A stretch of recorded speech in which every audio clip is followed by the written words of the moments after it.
sidik kasus Demokrat, ini kan banyak respons. Ada yang menganggap istana yang salah. Yang kedua ya Muldokonya.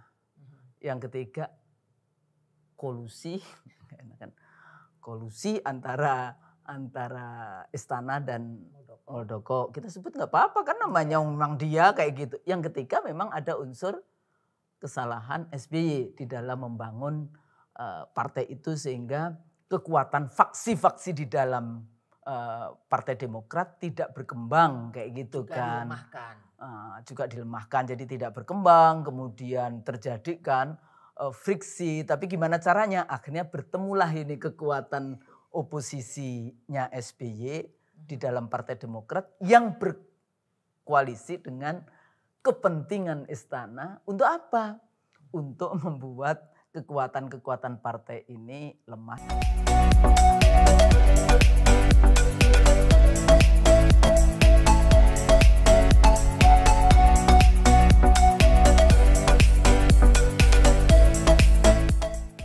Assalamualaikum warahmatullahi wabarakatuh. Jumpa lagi dengan saya Edriana Nurdin dalam channel Edriana Views. Dalam opera obrolan perempuan kali ini kita kedatangan tamu yang super hebat, Ibu Husnul Maria PhD. Saya memanggil beliau Mbak Husnul ya. Sekarang kita akan memperbincangkan tentang ini para maco sekarang lagi adu panco. Jadi kalau kita melihat sekarang ini semua TV-TV, semua channel-channel YouTube isinya itu adalah tentang para maco adu panco. Artinya pada 21 Februari yang lalu kita dikejutkan oleh statement dari Agus Harimurti Yudhoyono yang mengatakan bahwa ada kudeta di Partai Demokrat. Semua orang kaget. Pada tanggal 5 Maret itu konflik yang ada di Partai Demokrat berujung kepada kongres luar biasa. Ternyata kekhawatiran dari AHY itu terbukti dengan diselenggarakannya kongres luar biasa Partai Demokrat di Medan, di Deli Serdang. Dan yang lebih mengejutkan, tiba-tiba partai tersebut langsung mengangkat seorang ketua tanpa ada lika-liku persidangan, diangkatlah seorang ketua yang bernama Bapak Muldoko. Ini seorang Bapak Muldoko menjadi ketua Partai Demokrat versi KLB yang sebelumnya juga kita tidak pernah mendengar kapan beliau menjadi kader dari Partai Demokrat. Kita mengatakan bahwa ini ada sesuatu yang sangat tidak etis dipertontonkan. Kejadian yang terdapat di Partai Demokrat itu juga bisa jadi akan mengancam juga partai-partai politik yang lain. Kemudian AHY mengatakan bahwa KLB yang ada di Deli Serdang tidak sesuai dengan ADART partai. Beliau mengatakan tindakan dari KLB tersebut adalah ilegal, inkonstitusional. Keputusan KLB yang mengangkat Bapak Muldoko seharusnya tidak disahkan. Dan tindakan ini juga mencederai demokrasi. Nah, sekarang kita bersama dengan pakarnya di sini. Karena banyak orang yang mengatakan istana terlibat di sini. Banyak yang mengatakan Pak Muldoko ini adalah tangan kanan dari Presiden Jokowi. Sehingga tidak mungkin apa yang mereka lakukan tidak diketahui oleh Bapak Jokowi. Itulah yang dikatakan oleh banyak orang. Kalau begitu, Bu Husnul. Nana? Mbak Husnul, ini saya nggak tahu apakah ada jawaban dalam ilmu politik. Sikap dan perilaku dari Pak Muldoko yang mengkudeta Partai Demokrat di depan publik secara telanjang. Ya. Ini pemirsa, Edriana atau Uninana ini juga mahasiswa ilmu politik, mahasiswa S3 pula. Amin. Tapi luar biasa pada saat yang sama karya-karyanya lewat YouTube ini sudah memberi warna si YouTuber. Jadi begini, kalau kita pelajari di dalam politik gitu ya, ilmu politik terutama, Kita bicara tentang demokrasi, kita bicara tentang negara modern. Negara modern itu tidak bisa memang dipisahkan dengan kehidupan kepartaian. Jadi karena negara modern itu adalah bentukan dari partai politik itu sendiri. Tapi bagaimana membangun kepartaian yang sehat, gitu kan? Apakah dengan model 2 sistem partai? 2 sistem itu bukan berarti hanya ada 2 partai, kayak di Amerika juga ada partai-partai kecil yang lain. Atau di Australia 2 sistem partai tapi partai-partai kecil lain, karena sistem di House of Representative dengan House of Senate berbeda. Di House of Representative itu sistemnya dengan distrik atau dengan single member constituency. Tapi di tingkat Senat sistemnya proporsional, sehingga banyak sekali di Senat itu partai politik ya, walaupun kecil, dan di sana tidak ada threshold, sehingga ada yang partai politik yang isinya cuma 1 orang, 3 orang, perseorangan juga ada. Bisa mengusung presiden. Kalau mereka, karena sistemnya parlementer, partai politik yang menang, dia membentuk pemerintahan. Kalau di Amerika tentu saja dengan, ini kadang-kadang kita selalu melihat Amerika kan, sistem presidensial. Sehingga kalau kita bicara tentang, saya nggak setuju Indonesia dengan model cuma 2 calon.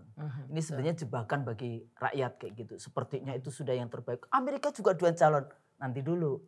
Di Amerika itu di setiap partai dia punya yang namanya first election. Di dalam first election itu calon dari mulai ada yang sampai 10, ada yang 9, ada yang 7 kayak gitu ya. Itu ada proses 1 tahun sampai menjadi calon dari Partai Demokrat atau calon dari Partai Republik. Sehingga di ujungnya ada 2. Jadi ada proses di dalam internal partai. Dan di primary itu individu juga bisa maju. Iya, individu bisa yang didukung oleh partai itu kayak gitu ya. Konstruksi negara kita yang dulu adalah negara-negara kerajaan Islam, membentuk negara Republik Indonesia. Jadi bangsa Indonesia ini kan bangsa bentukan. Jadi ya, yang kalau pakai teorinya, pakai bukunya Ben Anderson, Imagine Community. Tapi sebetulnya sekarang saya mulai tidak menggunakan terminologi etnik Aceh ini. Bangsa kok, bangsa Aceh. Kayak kita bicara Eropa ya, jadi bangsa Jerman, bangsa Belanda. Nah, coba kita bahas gitu ya, dekonstruksi itu. Kembali lagi kehidupan kepartaian. Pada saat kita dulu jadi pada saat pemilu 55, kan banyak juga partai politik. Tapi kita punya misalnya 4 partai yang signifikan. Jadi ada significant numbers gitu. Jadi ada NU, ada Masyumi, ada PNI, ada PKI, tapi juga ada PSI. PSI itu nggak pernah banyak loh ya. Dia itu 2% tapi dia elit gitu ya. Dia punya think tank yang luar biasa yang mempengaruhi kebijakan-kebijakan. Nah, setelah Orde Baru kita merasa nih, wah harus dibuka nih, channeling, pengelompokan. Kita punya 10 partai walaupun dulu ada kan di demokrasi terpimpin ada Sekber Golkar, karena dulu ketika kekuasaan kan Soekarno, ABRI, PKI. Nah, bagaimana nih politik sipilnya? Militer membentuk KINO jadi Sekber Golkar, sekretariat bersama Golkar. Setelah Soekarno jatuh, Soeharto naik, itu lama sampai tahun 71 baru ada pemilu, karena Golkar sebagai kekuatan utama pada saat itu, kekuatan partai politik. Mereka nggak mau, Golkar kan nggak mau nyebut dia partai politik. Undang-undangnya mengatakan 2 partai politik dan 1 golongan karya, padahal semuanya adalah partai politik. Apa yang membedakan partai politik dengan organisasi ormas itu? Merebut kekuasaan melalui pemilu. Golkar kan merebut kekuasaan melalui pemilu. Nah, setelah 71 tentu saja Golkar menang, karena memang tidak hanya disebut sebagai the government party, the ruling party, partai politik yang menang, tapi the government party. Ada aturannya, partai politik dilarang sampai tingkat desa, namanya floating mass. Jadi partai politik nggak dilarang, padahal salah satu unsur pendukung Golkar adalah birokrat. Birokrat pegawai negeri melalui Korpri, ya. Jadi nggak langsung memang pegawai negeri melalui Korpri pendukung dari Golkar. Dulu kan disebut ABG. Betul. Ya, ABG itu ABRI, birokrasi dan golongan. Jadi kemudian negara ini mengkooptasi pemuda, ada KNPI, perempuan ada Dharma Wanita dan sebagainya seperti itu. Nah, kembali lagi Nah, Mbak Nana ini juga Uni Nana. Uni Nana ini juga aktivis 98. Jadi bukan kemarin sore menjadi aktivis kayak gitu. Bahkan bukan 98 ya. 80-an. 80-an kayak gitu ya. Zamannya di Kalyana Mitra dulu. Saya di Kalyana Mitra berapa? 85, 86 kita sudah aktif di dalam sebagai women activist gitu ya. Nah, pada saat terus kemudian dari 10 partai menjadi 3 partai, setiap 5 tahun kita ada pemilu, tapi kita tahu siapa yang menang. Terus kita berapa persen menang pun kita udah bisa tahu kayak gitu, mau 60%, 62% itu sudah ada semuanya, sehingga 5 tahun sebelum pemilu kita tahu. Nah, kehidupan partai waktu itu betul-betul dikuasai oleh the government gitu ya, jadi istana kalau kayak gitu. Kenapa? Siapa yang harus jadi ketua PDI, siapa yang harus jadi ketua P3. Itu betul-betul bagian penting dari skenario-skenario di dalam politik di era Orde Baru. Reformasi kita berpikir kembalikan kedaulatan rakyat. Januari 99 pada saat dibuka yang namanya partai, yang terdaftar itu sekitar 141-an partai. Betul. Nah, kemudian dari 141, 48 partai yang ikut dalam pemilu. Jadi setelah dikungkung, tiba-tiba kita merasa, wah semua orang bikin banyak partai. Kayak gitu. Mereka yang ada di partai ini, mereka itu gimana caranya tidak mau berkompetisi secara fair. Salah satunya bagaimana caranya partai kecil itu dibunuh. Iya kan? Dengan threshold, kalau tidak dapat 2% Anda nggak boleh masuk. Yang kayak gitu-gitu. Anda mati kayak gitu kan. Bagaimana caranya. Jadi anti kompetisi sebetulnya. Dan itu terutama partai-partai besar. Dia anti kompetisi. Jadi adalah tanda petik anti kompetisi di antara partai-partai itu. Maunya itu menang dewek. Maunya itu dia mengambil semua untuk kelompoknya saja. Kayak gitu.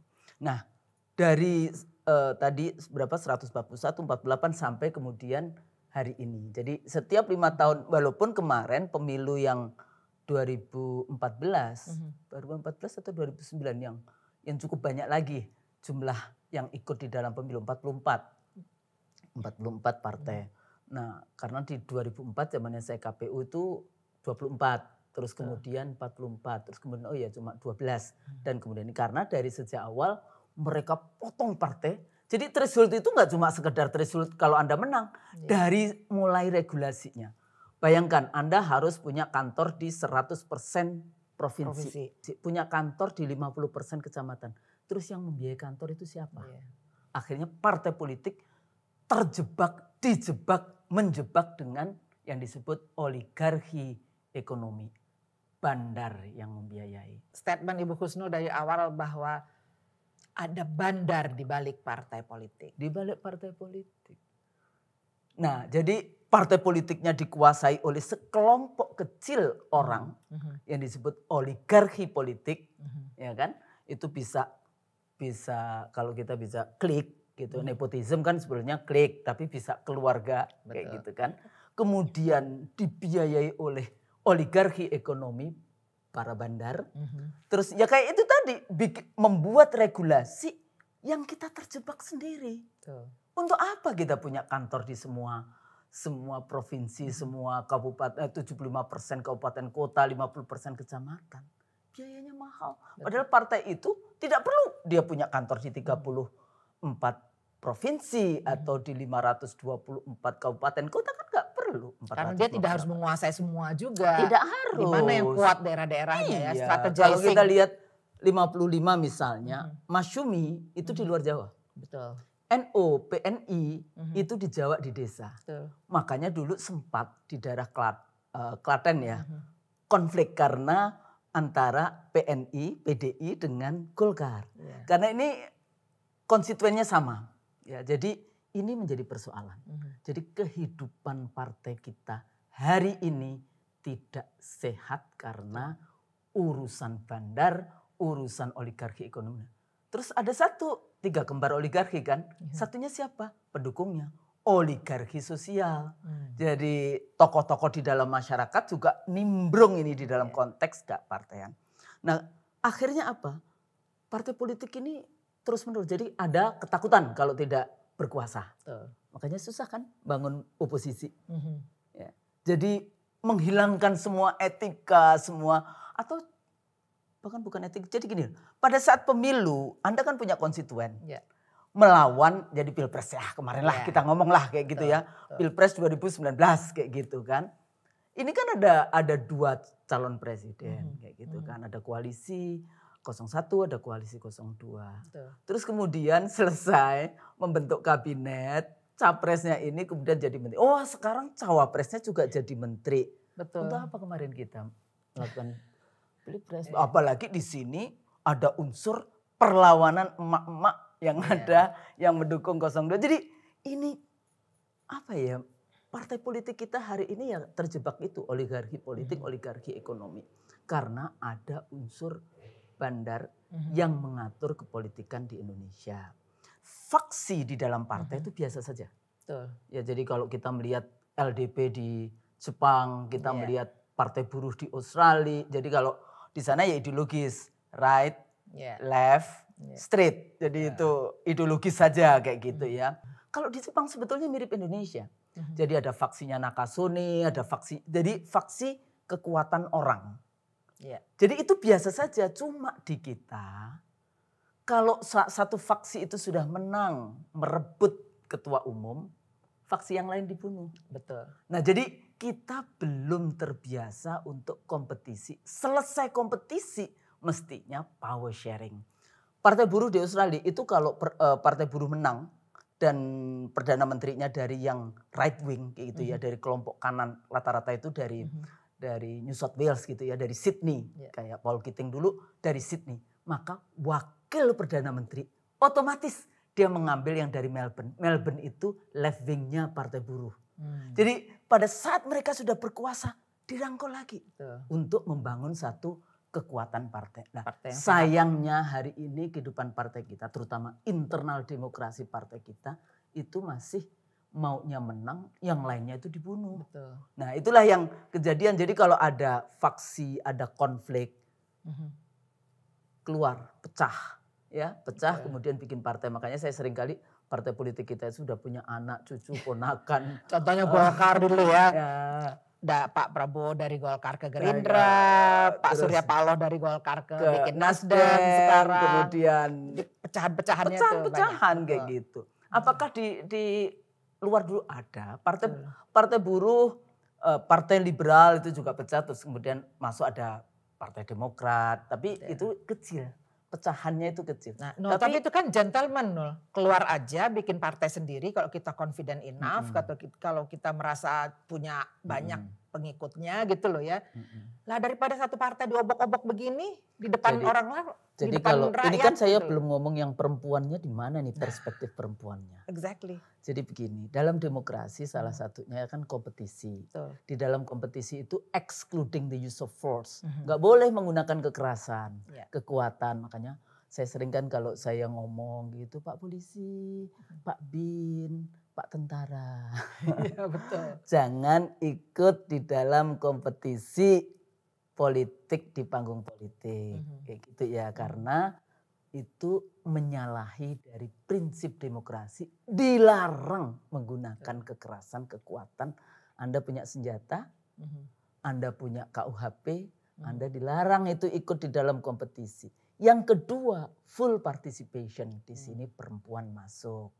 Nah, kalau kita bicara, kalau kita ngomongin power, perebutan kekuasaan, itu kan pasti kita ngomong, ada bedanya enggak sih kekuasaan dengan cara pandang laki-laki, maskulin, dengan cara pandang feminin atau feminis? Ya, ada. Kalau maskulin itu kita bicara power over. Kekuasaan menguasai orang lain. Makanya dengan cara, wah keluarkan ini duitnya, bandarnya turun, atau keluarkan. Dalam itu kan dikendari, lempar-lemparan tapi semua. Kok yang lempar-lempar itu rambutnya cepak ya? Itu anggota partai, itu anggota partai atau orang lain? Wallahu alam kalau orang Islam, karena saya nggak berada di sana ya, katanya saja.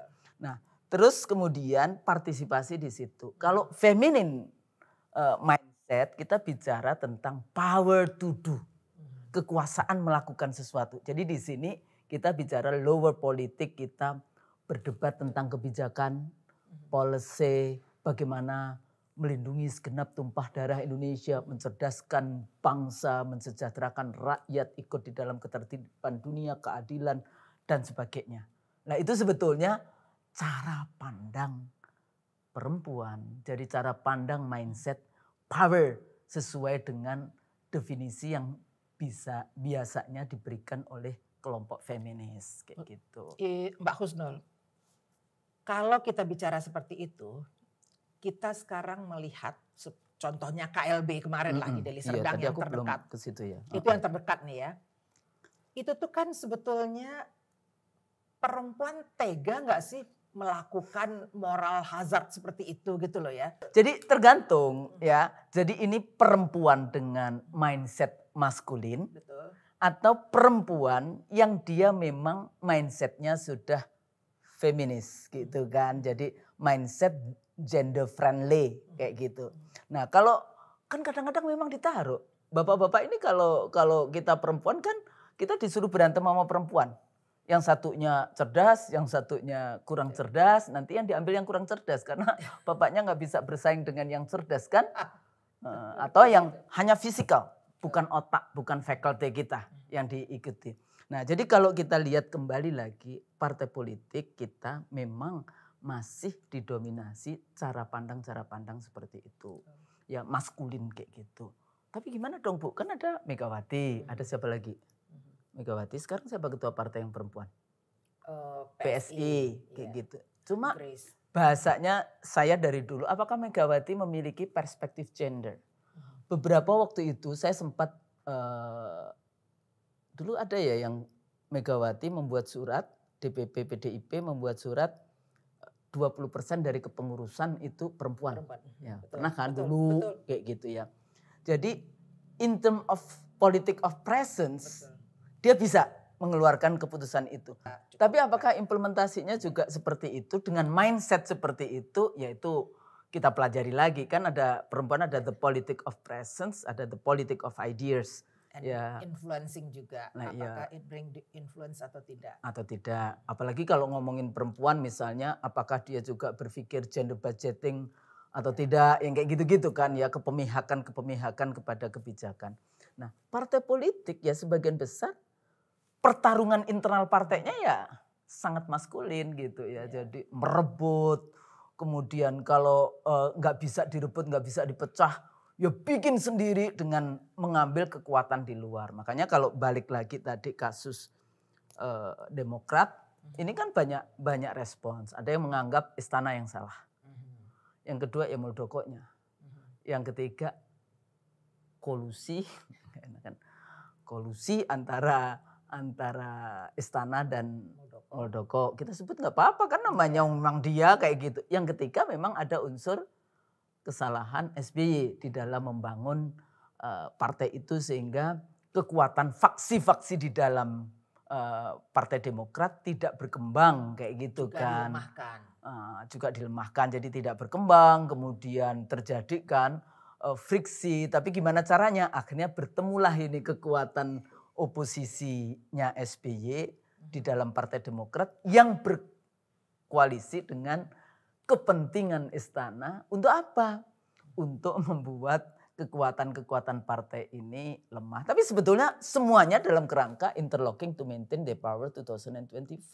Makanya saya selalu bertanya, Bapak-bapak anggota dewan yang terhormat, apakah Anda kemarin dalam pemilu ini menang dengan cara halal? Tapi ini penting nanti. Dalam politik dipikirnya itu nggak penting. Dipikirnya yang namanya etika politik. Dalam konstitusi kan ada luber jurdil. Langsung umum, bebas, rahasia, jujur dan adil. Itu konstitusi loh. Pasal berapa? 22E ayat 1. Saya harus hafal pasal 22 ini. Kenapa? Karena itu bab pemilu. Dan saya waktu itu selalu karena sebagai anggota KPU. Pasal 22E ayat 5, penyelenggara pemilu adalah Komisi Pemilihan Umum yang bersifat nasional, tetap dan mandiri. Kita dulu itu makanya harus hafal dari pasal satunya. Ibu Husnul dulu adalah komisioner KPU pada pemilu 2004. Itu memang pemilu yang sangat fenomenal pada waktu itu. Meletakkan stepping stone ya untuk pemilu sampai sekarang. Jadi Jadi kembali lagi kepada perebutan dan hampir di semua partai di Indonesia perebutan antar maskulin patriark kayak Para gitu ya. patriark ya. Jadi gaya maskulinnya itu sangat terlihat. Ya, jadi kalau maskulin itu lebih, ini juga konsep di dalam public policy, high politics-nya. Public policy itu ya dengan itu. Dari mulai membunuh, menggunakan kekuatan itu sebenarnya high politics itu kayak gitu. Lower politics-nya itu public policy. Jadi perdebatan kebijakan, perdebatan ya jadi social development policies, economic development policy lah kayak gitu. Perempuan itu kita lebih nyaman kayak gitu ya, merasa friendly kalau berdebat. Ya enggak? Kalau kita harus mengeluarkan kekuatan, jelas lah secara fisik kita tidak lebih mengeluarkan nalar lah ya. Nah, jadi kayak gitu. Betul. Nah, Bu Husnul, ini kan sudah terjadi nih, tontonan KLB sudah terjadi, bahwa Pak Muldoko juga sudah menerima bahwa beliau dinobatkan loh ya menjadi ketua versi KLB dari Partai Demokrat. Terus orang sekarang mengatakan wah Pak Jokowi harus memberi respons dong karena ini adalah tangan kanan beliau. Tapi sekarang ini Nol, apapun responsnya, tapi kan ini rasa keadilan, demokrasi masyarakat ini kan sudah tergerus. Sekarang kan apapun responsnya istana sudah menjadi tidak signifikan lagi gitu loh kan.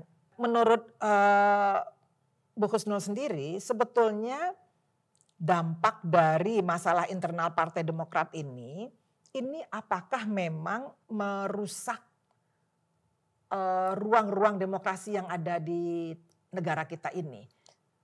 Ya kalau kawan saya Rocky Gerung kan ngomongnya dia bilang, oh ini bukan hijack atau bukan kudeta Partai Demokrat, tapi kudeta demokrasi di Indonesia. Itu saya juga setuju dalam konteks itu. Jadi gini, ini kan saya selalu juga mengangkat isu tentang etika di dalam berpolitik kayak gitu ya. Jadi Anda kalau ikut pemilu, ikutlah dengan cara jujur kayak gitu ya. Anda kalau menjadi penyelenggara pemilu KPU, Bawaslu dan juga Mahkamah Konstitusi, bekerjalah dengan cara jujur karena itu konstitusional loh itu ya. Bukan saya ngomong sok agamis gitu ya, sok moralis. Itu perintah konstitusi, kalau Anda tidak melakukan itu Anda inkonstitusional, ya kan gitu persoalannya. Nah, jadi kalau kita lihat dampaknya, ya kan ini hampir semua partai sudah dipecah-pecah. PAN misalnya ya, kita masih ingat bagaimana sampai akhirnya Pak Amin, pendiri PAN, dan itu yang namanya logo PAN, itu atas nama Pak Amin. Jadi itu miliknya Pak Amin Rais itu, logo PAN itu. Jadi bukan milik sebagai lembaga. Jadi dan itu sudah patenkan atas nama Pak Amin itu logo PAN. PKS juga demikian. Nah nanti Gerindra, bagaimana dengan Gerindra kayak gitu ya, Gerindra yang berdiri sebagai oposisi dirangkul. Jadi kalau tidak bisa dikooptasi maka Anda dipecah-pecah. Jadi ini juga sebetulnya sih kalau saya melihatnya sih gampang. Kuasai ekonomi, kuasai kuasai politik. Dan kemudian kuasai Pilpres di 2024, mempertahankan. Jadi saya selalu, ini di 2004 saja 2005 saya sudah bicara, ada satu kecenderungan di kalangan elit politisi kita. Interlocking to maintain their own power di pemilu berikutnya. Jadi mereka ini sudah berpikir seperti itu. Tapi kalau tadi saya katakan, tingkat legitimasi yang kurang. Adanya pandemi sebetulnya secara ekonomi udah hancur-hancuran Indonesia, hutang kita, semuanya kayak gitu ya kebijakan. Tapi kemudian Allah turunkan pandemi. Tapi pandemi bukan untuk kemudian merangkul persatuan Indonesia, tapi justru memecah. Saya kadang-kadang saya sudah sampai pada level apa sih maunya? Indonesia bubar. Kayak gitu ya. Ini persoalan. Kemudian kita bangsa yang terbelah, kemudian organisasi-organisasi massa seperti FPI dibubarkan, ini dibubarkan. Dan dengan cara klasik ditunjuk sebagai radikal, teroris dan sebagainya. Nah ini cara-cara rezim otoriter sebetulnya yang digunakan untuk menginginkan ada kekuatan partai politik tunggal. Nah kalau kekuatan partai politik tunggal dipikirnya dia berkuasa terus, enggak. Kemudian ini juga, oh nggak ada kok, kita nggak ingin kok tiga apa? Kan sekarang Tiga periode. 3 periode kan udah dilontarkan nih sekarang, udah Iya, banyak. tapi kemudian ngomongnya kan enggak. Iya. Cuma siapa yang percaya? Dulu belum jadi capres, capres. Ini saya waktu itu jadi panelis ya di satu TV swasta tentang Pilkada DKI 2012 ya. Waktu itu saya tanya, apakah Bapak bukan hanya untuk naik untuk jadi presiden di 2014? Jawabannya Pak, enggak. Jadi ini aja belum, sebentar. Anda jadi wali kota sampai kapan? 2015. Sekarang 2012, Bapak tinggalkan rakyat sana. Apakah di 2014 Bapak tidak akan melakukan lagi untuk meninggalkan rakyat DKI? Ditinggalkan 2014. Artinya kamu ingin mengatakan bahwa wacana 3 periode ini bisa jadi ini testing the water. Dong. Bisa jadi ini testing the water bahwa suatu saat gelindingannya akan semakin kuat. Bukankah Pak Muldoko juga mengatakan waktu itu nggak ada. Nah. Tapi buktinya juga dilakukan. Siapa sih yang percaya dengan politisi? Orang mengatakan politisi itu dibalik tidak-tidaknya iya nih, jangan-jangan nih. Susan Mendes dalam bukunya judulnya Politics and Morality. Dia menempatkan politisi itu adalah orang yang paling tidak bisa dipercaya. Dan kita menyaksikan di televisi. Tentu saja. Kalau politisinya itu adalah pejuang, kalau politisinya itu adalah niatnya ibadah bismillah, pasti di antara sekian ribu atau berapa sekarang. Kalau dulu zaman saya ada 16 ribuan anggota DPR seluruh Indonesia ya. Kalau sekarang ya mungkin 21 ribuan yang kayak gitu. Ada di antara mereka, bukan berarti ini. Kita juga nggak bisa melepaskan bahwa kita nggak butuh politisi, nggak bisa. Makanya ini dulu juga menurut saya kesalahan NGOs juga, LSM juga. Melepaskan kita kan belangko. Anti partai. Betul. Ingat nggak waktu itu di 98? Sampai kemudian amandemen konstitusi DPD nggak ada partainya persorangan. Saya kan orangnya nggak setuju. Betul. Akhirnya DPD menjadi 130 berapa? Kalau 34 kali 4, 134 fraksi di DPD. Nggak bunyi. Karena tidak ada pengelompokan di situ. Ya, pengelompokan partai. Senat di Amerika kan tetap partai Demokrat atau partai Republik. Nah, jadi pembelajaran seperti ini tidak terjadi. Nah, saya melihatnya ada usaha untuk menguasai partai menjadi nggak pakai ada oposisi, kan kayak gitu kan? Jadi tidak dia ada bisa oposisi, nggak ada oposisi. 3 periode, partai sudah mulai dikerucutkan. Tapi kenapa nggak belajar sejarah ya? Jatuhnya Soekarno dulu itu adalah setelah dia diangkat menjadi presiden seumur hidup. Soeharto juga ya 32 tahun tetap saja akhirnya jatuh. Nah, jadi berpikirnya apa Anda mau abadi? Nggak ada. Nah, yang abadi di dunia itu ya perubahan. Termasuk Anda tidak harus jadi presiden lagi. Atau Anda jangan jadi presiden kalau tidak mampu mengurus 265 juta rakyat Indonesia. Begitu. Bu Husnul, tadi kan Anda sudah mengatakan bahwa sebetulnya memang betul kalau kita lihat sekarang ini kan di internal partai sendiri juga punya problem. Contohnya di Demokrat gitu ya.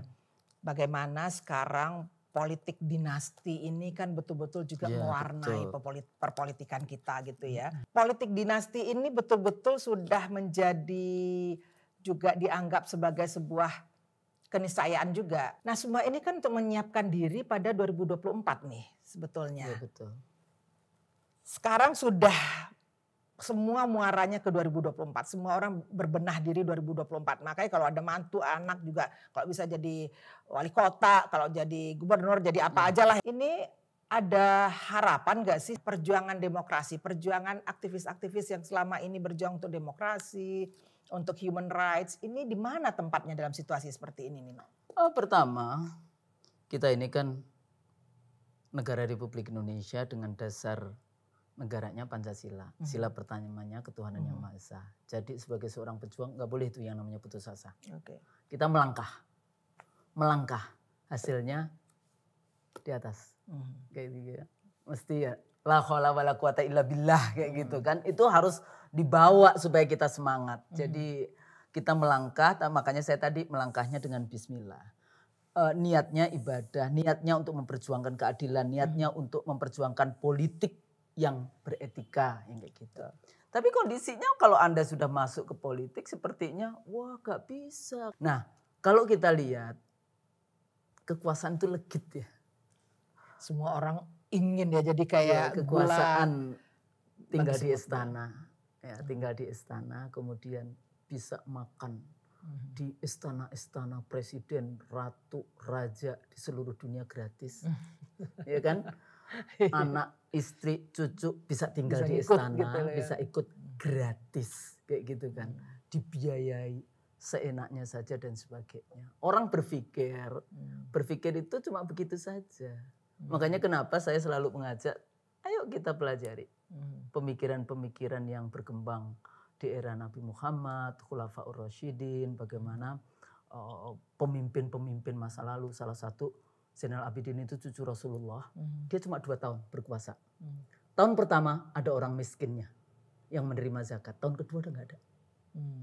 Jadi sebetulnya banyak contoh ya.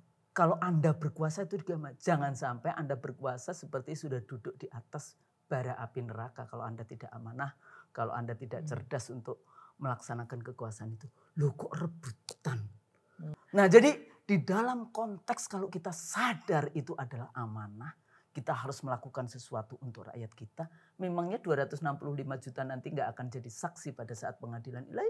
Orang kan gak berpikir itu, hey kita itu yang namanya sila pertamanya ketuhanan yang Maha Esa. Kita itu negara nasionalis religius. Jadi ini mengingatkan nih kepada semua partai. Kalau kita kembali lagi ke Demokrat, makanya saya tadi masih tetap sebut SBY. Kalau saya mau sakit hati dengan SBY, dia menang. Terima kasih kepada KPU 2004 juga gak pernah. Ya kan? Malahan diantara kita dimasukkan ke KPK dan dipenjarakan. Padahal kita dulu 2004 biaya cuma 7,2 triliun 3 kali pemilu. Pertama kali negara Republik Indonesia itu sampai 2 kali ditulis oleh The Economist. The most complex election system on earth. The biggest election in the world. Indonesia example. The rising democracy Indonesia example. Kita jadi contoh. Tapi kita dihina, dikoruptorkan dan sebagainya. Nah setelah itu pertama kali negara punya database penduduk dengan 12 variabel. Termasuk data perempuan itu KPU yang bikin. Wah udah data pilah ya? Kita dulu dengan 12 variabel ya termasuk penyandang cacat. Kita dulu nyontek dari sistem di Australia. Australia punya voting roll. Kita nyontek itu. Dan itu KPU, bukan Kementerian Dalam Negeri. KPU database ya. Bukan hanya sekedar database. Tanggal 8 Desember 2004 kita serahkan ke Kemendagri.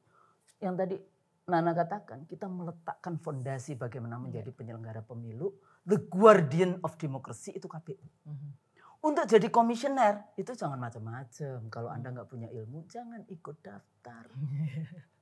Kan akhirnya kan masa ketua KPU-nya S1 sarjana pertanian.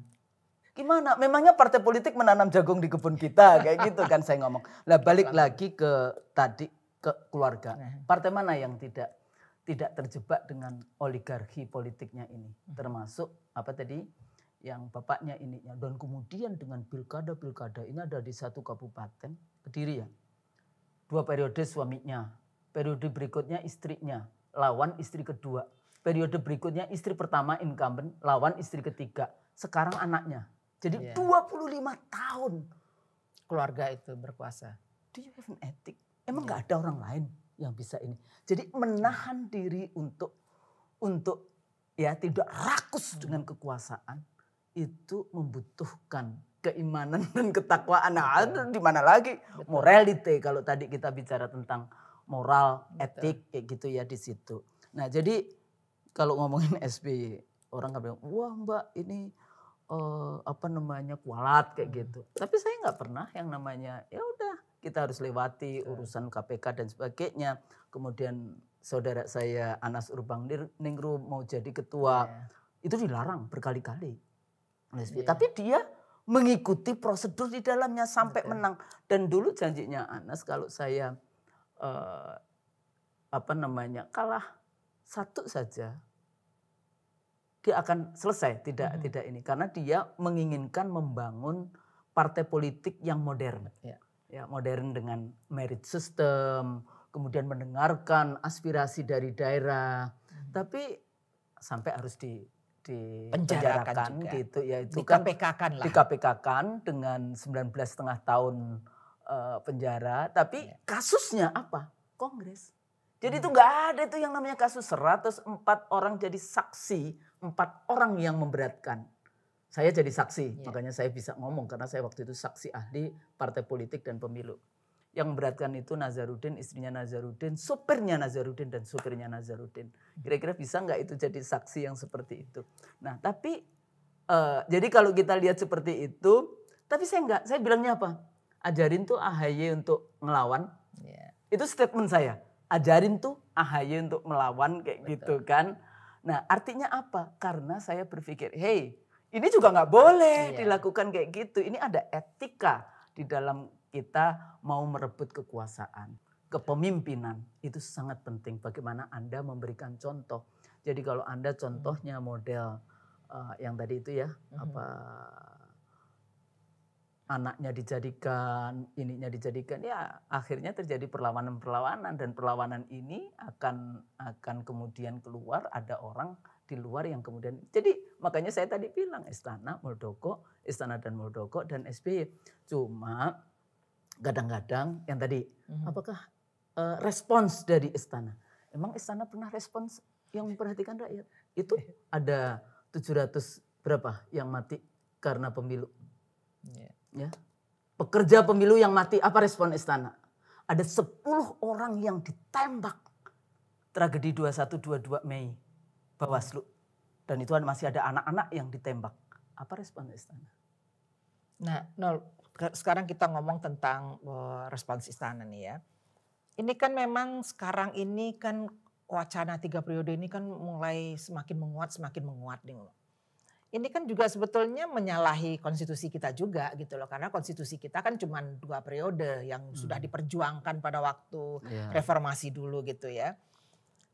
Kalau tetap mengakomodasi kepentingan-kepentingan itu tadi, power yang legit tadi ini kan guliran 3 periode ini bisa jadi pada suatu saat tertentu akan mengerucut ini Nol ya. Sementara sebetulnya Pak Jokowi kan juga punya kepentingan juga untuk meninggalkan legacy. Karena ini kan sudah tahun kedua beliau untuk mengantarkan Indonesia ke gerbang demokrasi lah ya. Sistem politik yang sehat dan mensejahterakan masyarakat. Apa yang harus dilakukan oleh bangsa kita sekarang? Jadi gini, kalau dari political society, power tends to corrupt. Itu kan sudah jadi kayak teori ya, Lord Acton. Absolute power corrupt absolutely. Ya, kekuasaan itu cenderung korup. Kalau kekuasaanmu absolut, kamu akan juga korup secara absolut. Itu sudah tesis yang diterima dan memang kecenderungannya begitu. Maka dari pemikiran itu kekuasaan itu dibatasi.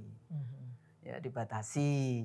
Kalau dulu kan karena kita punya pengalaman Soekarno sampai seumur hidup. Kemudian ya jadi berantakan. Soeharto sampai berkali-kali, idenya juga gimana caranya, karena kok nggak ada yang digantikan wakil presiden saja. Presidennya tidak diganti, maka gerakan 98 membatasi kekuasaan itu. Tapi ternyata reformasi juga di hijack nih ceritanya. Jadi kudeta itu sebetulnya sudah terjadi kayak gitu. Karena Soeharto step aside, tapi sebetulnya sistemnya masih di sana, beberapa sudah diperbaiki, tambal sulam. Nah kalau kita bicara, ini bicaranya bukan undang-undang ya, ini bicaranya konstitusi. Nah kalau konstitusi, saya dulu malah salah satu yang saya usulkan, presiden 2 kali, tapi nggak ada tulisannya berturut-turut. Jadi sebetulnya kayak seperti di mana ya? Di salah satu negara di Latin Amerika, itu presidennya itu nggak boleh berturut-turut, jadi nggak ada incumbent jadinya. Jadi dia presiden terus berhenti dulu gitu, baru kemudian nanti ikut lagi.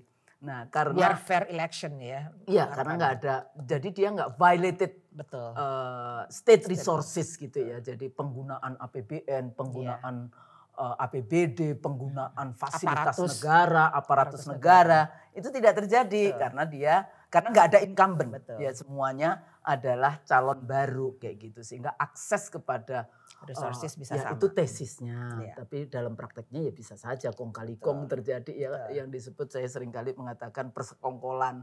Kalau persekongkolan jahat. jahat ditambahin karena persekongkolan pasti jahat. Betul. Kalau koalisi itu masih bisa, tapi kalau kolusi itu jahat gitu. Kalau koalisi baik. Nah, jadi kalau dilihat dari situ, satu harapan saya ya sebetulnya kembali lagi lah kepada konstitusi kita. Jadi nggak ada lain selain itu. Nah, proses perubahan konstitusi jangan di-hijack.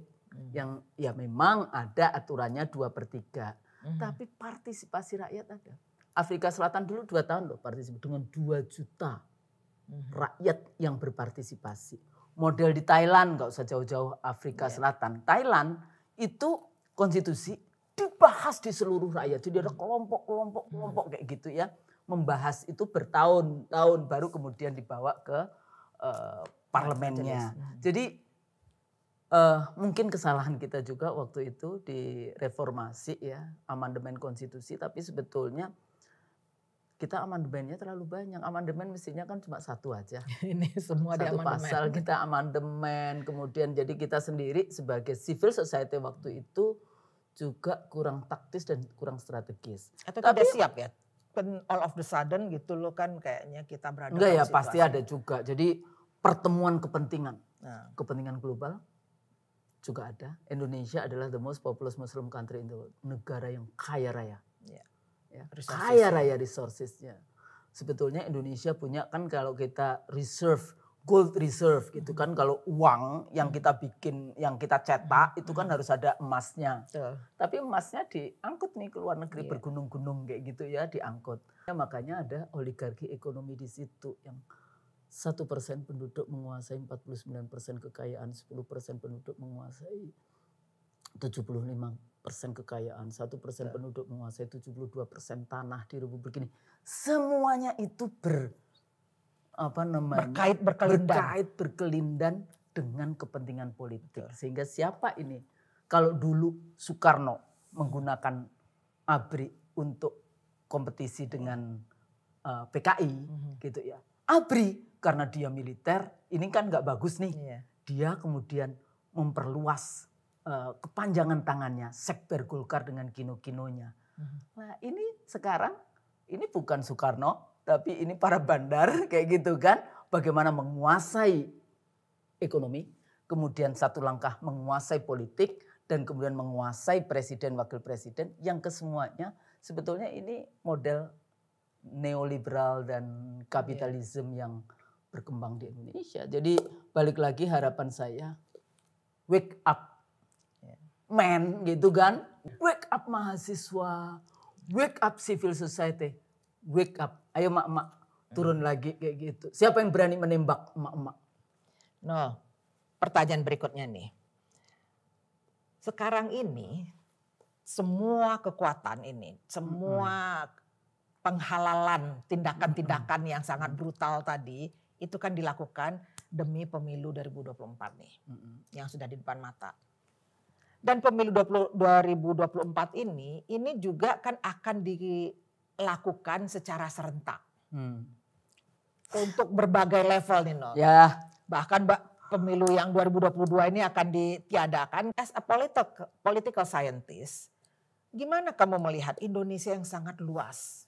Bukan hanya daerahnya sangat luas, tapi juga geographical areanya ini kan juga beda-beda nih, sulit sekali. Sekarang kondisi negara kita juga memang lagi sulit juga masa pandemi secara keuangan. Ini menurut kamu visible nggak sih nih 2024 ini pemilu serentak dengan segala macam persoalan yang kita hadapi sekarang ini gitu loh No? 98 saya itu sudah menulis artikel. Saya mempelajari sejarah negara-negara. Bukan sejarah ya, sistem di negara-negara. Ternyata sistem federal itu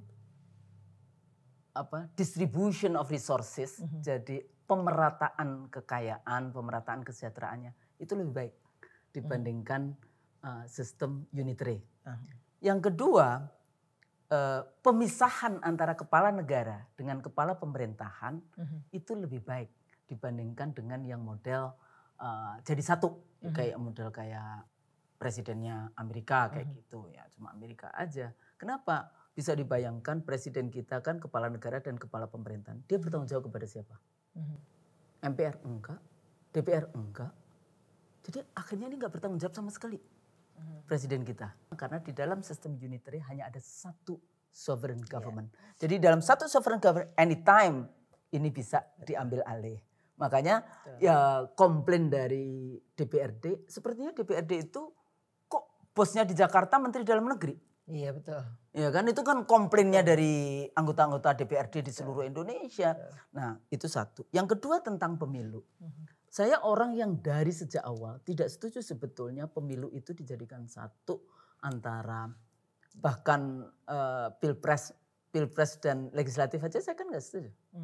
Makanya dulu di 2004 itu saya termasuk yang ikut di dalam, saya menjadi timnya pemerintah. Jadi saya, Pak Nazar, Pak Ramlan, Pak Rusadi. Jadi 4 dari 9 anggota KPU itu yang drafting legislation partai politik pemilu dan susduk waktu untuk pemilu 2004. Ya, jadi kita nggak cuma sekedar anggota KPU tapi proses pembuatan aturannya waktu itu menjadi timnya pemerintah. Nah di situ saja saya sudah mengatakan saya orang yang nggak setuju sebetulnya. Makanya dulu di 2004 kan pilpresnya beda ya, dengan legislatif ya gitu ya. Kenapa? Karena kalau ini dicampur itu semua pemilu legislatif hilang isunya. Betul. Belum lagi saya dulu kenapa juga nggak terlalu tertarik untuk nasional, provinsi dan kabupaten kota dijadiin satu. Karena isu lokal hilang di dalam. Untuk apa kalau hilang? Ini hanya membantu caleg nasional untuk pemilu yang tandem dengan daerah. Kayak gitu kan. Karena kita langkah pemilunya diarahkan model langkah kapitalisme, liberalisme. Terlalu banyak menggunakan uang untuk bisa pemilu. Katanya, oh bagaimana bagus. Sejak saya ikut di dalam drafting itu, ada jawabannya. Setiap 5 tahun saya diundang oleh DPR juga. Pansus saya juga ngomong. Limit spending. Bikin aturan limit spending. Bukan limit contribution. Kalau limit contribution, ya 25 miliar untuk company, 5 miliar ya untuk individu. Tapi itu kan bohong juga. Saya tahu kok ada yang ngasih triliunan. Kayak gitu kan. Nah jadi ini kita mengikuti model Amerika padahal kita kekuatan masyarakat kita masyarakat sosialis, masyarakat miskin, rakyatnya masih miskin. Jadi ini persoalan yang kita hadapi. Konsep pilkada saya juga kabupaten kota saya dari dulu nggak setuju. Jadi pemikiran saya kalau memang mau kuatkan gubernur. Karena kan di otak saya kan federal dengan provinsi kayak gitu kan, kekuatannya ada di provinsi, maka gubernurnya yang dipilih langsung. Kabupaten kota enggak, karena itu day to day politics, itu ada di kabupaten kota. Let alone kita mikirin gimana kepentingan perempuan di situ, gimana kepentingan ibu dan anak di situ, kepentingan lokal aja nggak dibahas. Nah jadi ini kelemahannya, ya pokoknya idenya begitu, semuanya jadi satu. Terus lebih murah? Enggak. Contoh, negara mengeluarkan di 2004 itu cuma 7,2 triliun, 3 kali pemilu. Pertama kali kita punya database penduduk itu 427 miliar harganya. BPS yang ngerjain. Ya. Tapi semua prosesnya dengan KPU, tapi kita ajak juga Kemendagri. Kita berikan itu data itu. Kemudian diambil alih oleh Kemendagri dengan Undang-Undang 32 ya pilkada. Ya. Terus kemudian ganti ini pemilu 2009 21 triliun. Hanya 2 kali pemilu. Database-nya pakai punyanya KPU. Tapi masih juga pemutakhiran 3,8 triliun. Kita bikin dari nggak ada menjadi ada 427 miliar. Memutakhirkan 3,8 triliun. Terus kemudian kotak suara bilik suara kan pakai 2004. Itu kotak suara bilik suara 2004 itu dipakai sampai 13 kali pemilu. Baru kemudian di 2019 biayanya berapa? 25 triliun sekali pemilu. Kotak suaranya kardus sekali habis. Jadi sebetulnya ini 2024 lagi ya, berapa ini lagi? Enggak, berapa kemarin itu? Kayaknya sudah dibahas itu KPU-nya ya. Sudah mulai. Yang seperti itu. Selalu argumen lebih murah. Kata siapa? Nggak ada datanya. Jadi banyak sekali persoalan yang kita hadapi sekarang. Indeks demokrasi kita turun dan juga sistem pemilu kita, sistem pemilu serentak, biaya tinggi dan juga ini persiapan. Dan nggak jelas juga the liberal Machiavelli election. Liberal Machiavelli election itu yang selalu dikatakan oleh Ibu Husnul. Dan juga ini politik oligarki. Jadi banyak sekali persoalan yang akan kita hadapi sekarang. Sehingga tadi yang dikatakan oleh Ibu Husnul, kita masih harus optimis. Tetap optimis. Saya senang kalau Ibu Husnul karena beliau itu adalah keahliannya. Kalau beliau bicara, this is a very serious situation. Yang kita hadapi sekarang adalah persoalan yang sangat serius. Walaupun kelihatannya kami tertawa-tawa, kami tersenyum-senyum dari tadi, tapi sebetulnya kita serius sekali melihat bahwa ada persoalan yang serius dalam demokrasi di negara kita. Yeah. Sahabat Edriana, itu dulu jawaban ada di tangan kita semua. Bagaimana kita akan menghadapi tahun-tahun sesudah ini. Wabillahi taufik wal hidayah. Wassalamualaikum warahmatullahi wabarakatuh. Tayangan inspiratif Edriana.